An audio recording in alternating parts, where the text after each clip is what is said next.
Bonjour à tous, je m'appelle Denis, je suis médecin et il m'arrive parfois, lorsque les patients rentrent dans mon cabinet, de leur dire déshabillez-vous.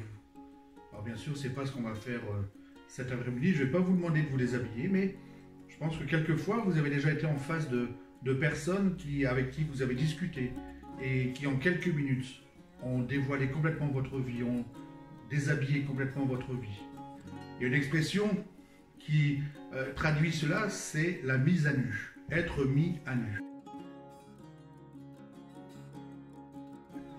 Savez-vous que dans la Bible, cette expression est aussi utilisée? Je vais vous lire deux versets que l'on trouve dans la lettre aux Hébreux. L'auteur de ces versets dit « Car la parole de Dieu est vivante et efficace, plus tranchante qu'une épée quelconque à deux tranchants, pénétrant jusqu'à partager âme et esprit, jointure et moelle.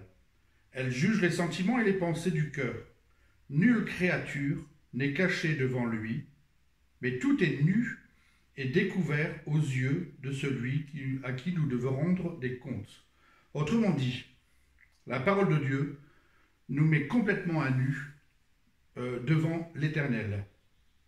J'aimerais, si vous voulez, voir avec vous quelques personnages de la Bible qui eux aussi ont été mis à nu devant Dieu, dont leurs actions ont été mises à nu devant Dieu. Et les tout premiers auxquels j'ai pensé se trouvent vraiment au tout début de la Bible. Ce sont Adam et Ève. Adam et Ève ont été créés par Dieu et la Bible nous dit qu'ils étaient dans le jardin d'Éden et qu'ils se promenaient dans le jardin d'Éden, qu'ils étaient complètement nus, mais qu'ils n'en avaient pas honte. Ils pouvaient discuter avec Dieu, ils pouvaient se promener avec Dieu, mais leur nudité n'était pas un problème, jusqu'au moment de la chute. Jusqu'au moment de cette chute où ils ont pris conscience de leur nudité et ils ont eu honte. C'est la Bible qui nous le dit comme cela. Et pour pallier à ce problème, ils se sont fabriqués des ceintures de feuilles de figuier, des espèces de pagnes. Mais le premier sentiment qui est apparu dans l'esprit d'Adam et Ève, c'est la peur. Ils ont eu peur de rencontrer Dieu parce qu'ils avaient pris conscience de leur nudité. Que s'est-il passé? Dieu s'en rend compte et voyant leur ceinture de feuilles qui bientôt va sécher, certainement va tomber, il va falloir recommencer une nouvelle ceinture. Dieu leur fabrique, en sacrifiant un animal, Dieu leur fabrique un vêtement en peau de bête. Qu'est-ce que cela signifie pour nous? Ça signifie que nous sommes pécheurs et que l'on peut se fabriquer des ceintures, une ceinture de bonne conscience, une ceinture de « c'est plus fort que moi », une ceinture de « oh ben c'est pas de ma faute », une ceinture de « oh, je peux me justifier, je peux trouver des excuses ». Mais toutes ces ceintures vont toujours sécher et elles vont toujours retomber et le péché réapparaîtra en permanence. Et Dieu a choisi Jésus comme étant celui qui serait sacrifié pour que notre péché soit enfin complètement caché devant les yeux de Dieu, que notre péché soit complètement détruit. Voilà l'œuvre que Jésus a faite pour nous. Voilà les deux premiers personnages dont je voulais vous entretenir, mais il y en a d'autres. Il y a par exemple ce général Naaman. Naaman était un général syrien, glorieux, avec une belle armure, certainement une armure scintillante. Mais lorsqu'il rentrait chez lui, Naaman, se déshabillant, il y avait un problème, la lèpre.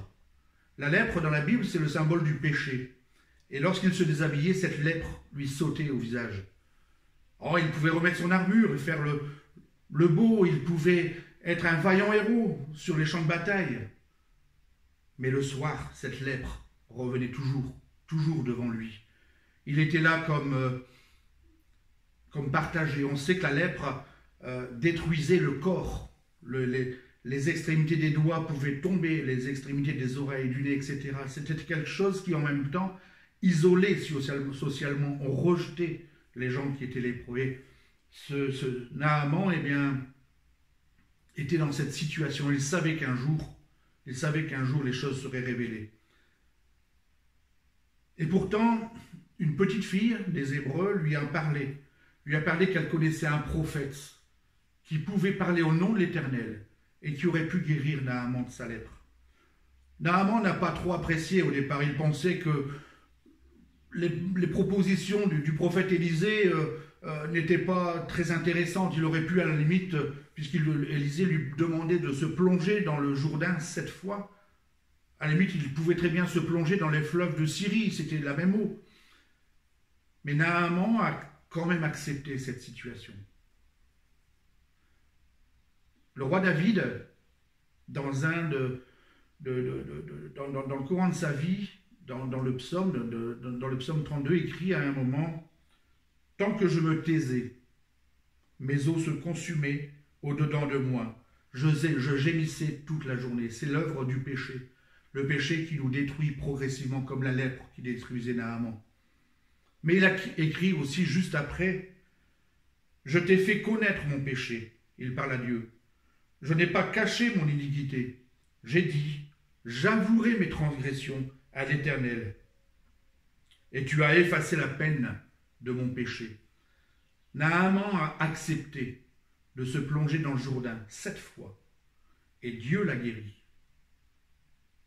Cela veut dire que pour nous, le péché agit comme la lèpre. On peut effectivement se cacher derrière une belle armure, une prestance, une apparence, des bonnes œuvres, des bonnes choses. Mais le péché revient. Le péché nous détruit. Il est là comme tuant progressivement notre vie. Mais si on accepte le plan de Dieu, si on accepte de reconnaître que nous sommes pécheurs, et si on accepte le moyen que Dieu a mis en place pour pouvoir être guéri, sauvé de notre péché, alors Dieu agit.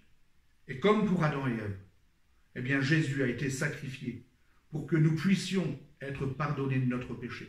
Pas à la façon dont je veux, mais à la façon dont Dieu veut. Nous avons parlé du roi David. Sachez que, avant qu'il ne soit roi, du temps du premier roi israélien, qui s'appelait Saül qui avait été choisi par Dieu, mais en même temps, et peu de temps après, il a été rejeté par Dieu parce que Saül a désobéi à Dieu. Et à un moment de sa vie, Saül se retrouve devant l'armée des Philistins. Et vous connaissez certainement cette histoire de David et Goliath. Saül se retrouve devant cette armée des Philistins avec ce héros, ce champion qu'avaient les Philistins qui s'appelait Goliath, une espèce de géant de plus de 3 mètres de haut, complètement revêtu d'une armure de bronze. Le bronze, dans la Bible, est aussi un symbole du péché. Et donc Goliath, complètement revêtu de cette armure de bronze, représente la personnification du péché, c'est-à-dire le diable. Et les Hébreux, les Israéliens avaient peur. Goliath venait les défier, et eux ils avaient peur, parce qu'ils avaient en face d'eux quelqu'un qui les impressionnait. Ils avaient peur parce qu'ils n'avaient pas de moyens de combattre. Ils savaient très bien qu'ils avaient perdu devant ce champion-là. Et David, qui à l'époque était encore un jeune berger, un jeune garçon, arrive dans le camp des Israéliens et va voir Saül en disant « Mais moi, j'irai combattre Goliath. » Saül est pas trop convaincu, c'est un petit garçon, il devait peut-être avoir 15-17 ans, devant un homme de 3 mètres de haut, habitué à la guerre. Mais il accepte pour finir que David aille combattre Goliath. Et là, on lui remet les habits de Saül, et en particulier le casque en bronze de Saül. Le casque de bronze, c'est-à-dire que ça représentait toutes les pensées de Saül qui étaient salies, qui étaient le péché. Saül avait été rejeté par Dieu. Et David a voulu se déplacer avec ses habits, mais ça ne lui convenait pas. Ce n'était pas comme ça qu'il devait combattre. Il a retiré tous ses habits, il a retiré tous ses apparats, et il est allé combattre Goliath avec sa propre tunique, sa fronde et ses 5 cailloux. Et on sait comment cela s'est terminé. David a pu dire en allant vers Goliath, « Toi tu combats avec le glaive et le javelot, mais moi c'est au nom de l'Éternel que je vais combattre. » Et c'est parce que David a battu au nom de l'Éternel qu'il a battu Goliath, qu'il a pu le terrasser et le tuer. Cela veut dire que pour nous, si on veut parler avec quelqu'un du péché, de lui parler de Jésus, de l'amener à connaître ce Dieu qui nous aime, on n'a pas besoin d'utiliser les mêmes armes que celui à qui l'on veut parler. Si je veux parler à un drogué, je n'ai pas besoin, moi, de me droguer pour aller parler à un drogué. Si je veux parler à un alcoolique, je n'ai pas besoin de m'enivrer pour aller parler à un alcoolique. Si je veux parler à quelqu'un qui pratique les sciences occultes, je n'ai pas besoin d'aller faire tourner les tables avec cette personne pour pouvoir le convaincre. C'est au nom de l'Éternel que nous pouvons convaincre, que nous pouvons combattre et convaincre. C'est la parole de Dieu qui convainc de péché, de justice. Ce n'est pas nous. Et ce ne sont pas nos attitudes qui feront grand-chose. Nous ne sommes que des moyens. Puisque nous parlons de David, souvenons-nous que ce roi était un très grand roi. Ça a été un très grand roi. Et pourtant, David a eu ses moments de faiblesse. Il a eu ses moments où il a péché. Et comme je le disais tout à l'heure, lorsqu'il a été convaincu à cause de son adultère et de son meurtre, il a dû lui aussi, comme nous l'avons lu tout à l'heure, avouer son péché. Il était là comme écrasé, oppressé par son péché. Mais quelle délivrance quand il a avoué sa faute à Dieu. Dieu lui a complètement pardonné et il est devenu ce grand roi qui a été l'instigateur de la construction du temple pour l'Éternel. Je vais vous parler d'un autre personnage dans la Bible qui s'appelle Jacob. Jacob était le jumeau de Ésaü. Ésaü, beaucoup de monde, ceux qui pratiquent les mots croisés le connaissent. Parce que souvent on a cette définition qu'il a eu faim, qu'il était prêt à mourir et qu'il a vendu son droit d'aînesse pour un plat de lentilles. Et on a souvent cette expression à manger un plat de lentilles ou à trop manger, et il faut mettre Ésaü dans le mot croisé. Il a vendu son droit d'aînesse pour un plat de lentilles. Le droit d'aînesse était quelque chose de fondamental chez les Israéliens, quelque chose de très puissant, de très fort. Celui qui avait le droit d'aînesse était celui qui succédait à son père. Il recevait tous les biens de son père. Il recevait aussi quelque chose, une tradition qui était fondamentale, c'était la bénédiction.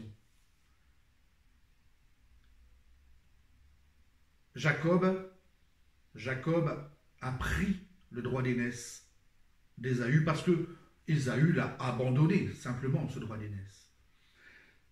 Et lorsqu'à la fin de la vie d'Isaac, il a fallu avoir cette bénédiction, c'était Jacob qui devait recevoir ce droit d'aînesse. Pourquoi? Parce qu'il avait cette bénédiction. Parce qu'il avait pris le droit d'aînesse à Ésaü. Mais qu'est-ce qu'il s'est passé à ce moment-là? Jacob a cru bon devoir se déguiser en son frère Ésaü. Son frère Ésaü était quelqu'un de très poilu. Jacob était quelqu'un qui était sans poil, imberbe. Il s'est revêtu d'une peau de chevreau. Il a pris les odeurs de son frère pour pouvoir se présenter devant son père Isaac qui était presque aveugle. Et il a trompé son père pour recevoir la bénédiction, alors que cette bénédiction devait lui revenir. Cela signifie pour nous, et en particulier pour les chrétiens, que nous n'avons pas besoin de nous déguiser avec nos bonnes œuvres, nos bonnes intentions, avec notre consécration, avec toutes ces choses qui font quelquefois plaisir aux hommes pour nous présenter devant Dieu. La Bible dit que Dieu renouvelle ses bénédictions chaque matin.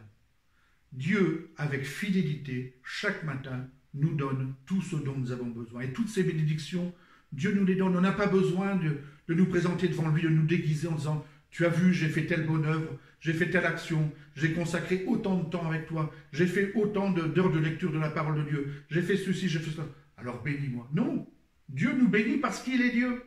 Il n'attend pas de nous que nous fassions quoi que ce soit. Dieu veut nous bénir. Enfin, j'aimerais vous parler d'un dernier personnage qui est le personnage central de la Bible. C'est Jésus.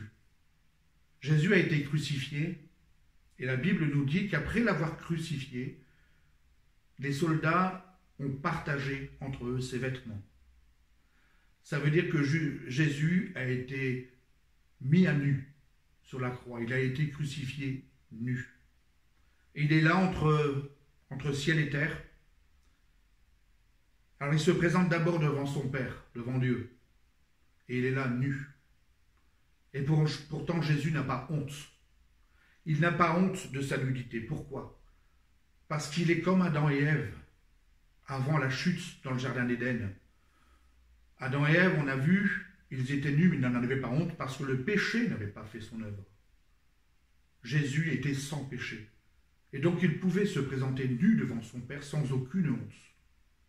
En revanche, il a accepté d'être revêtu du plus horrible des vêtements. La Bible dit qu'il s'est revêtu d'un vêtement de péché. Il s'est fait pécher pour nous.